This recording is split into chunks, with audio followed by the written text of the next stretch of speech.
Meiburg, and I'm with Alister Purbrick from Tabilk, which is a difficult name to pronounce in its own right. So tell me where this name came from, Tabilk.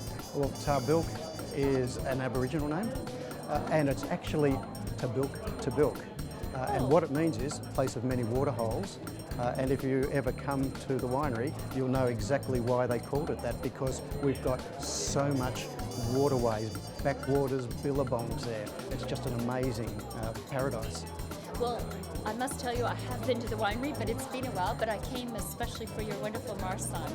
So how did it come about that you have one of the largest plantings in the world, or the largest planting in the world of Marsanne variety? Yeah, we have, and we've got some of the oldest vines in the world that were planted in 1927.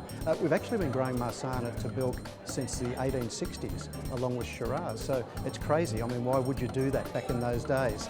So it didn't make any sense, except to the winemaker manager of the day, a Frenchman, who obviously thought that those varieties would do well. Yeah. Unfortunately, that Marsanne was wiped out with phylloxera in the 1890s, and then my grandfather replanted with that 1927 block when he started managing the property. For those of us interested in marketing, how difficult is it to build a new regional name internationally? Very difficult. I think, and it's not just our Nagambie Lakes region.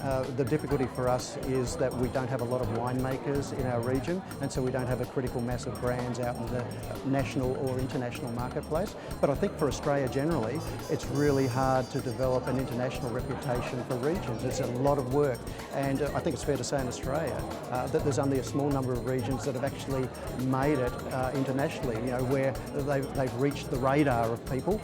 Barossa Valley, for instance, would be one of those. Perhaps Margaret River, perhaps the Hunter Valley would be another one. Well, your winery is a lovely place to visit, very historic. And how many visitors a year do you get at the winery? You're not going to believe this, but about 140,000 visitors a year. So I was 131,989. It was actually part of my honeymoon. Great. I wish I had known. But the other thing that we've done in recent times, which has really boosted our visitors, is we have launched and opened a wetlands and wildlife reserve.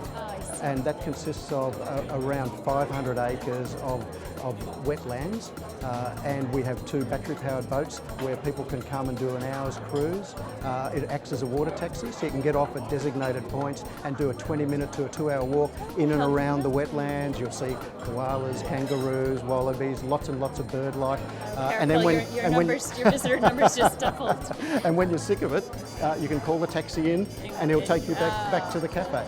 Alister, with such a historic winery, how do you look forward to the future? What trends do you have in mind? And what about the next generation? Who's coming through?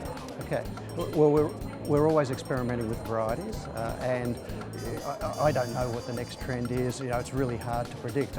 My crystal ball is just not that good. But we are always experimenting, and if we find something that we think works really well, then we'll release it. For instance, our last new varietal release was the Viognier. And that sort of falls in nicely with our love affair with the Rhone. Yes. Yeah. So we're always looking around for that sort of thing.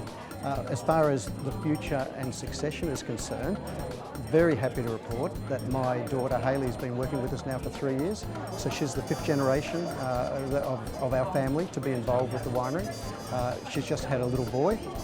So I'm hoping that might be the 6th generation winemaker. You can always dream. So we'll wait and see, but at least we've got someone from the next generation who's really keen to be a part of it and has the passion. Well, that's fantastic, and thanks so much. Look forward to visiting again and maybe taking a stroll through the wetlands with a glass in hand. Yep, I'll hold you to that. Thanks, Alister. Okay.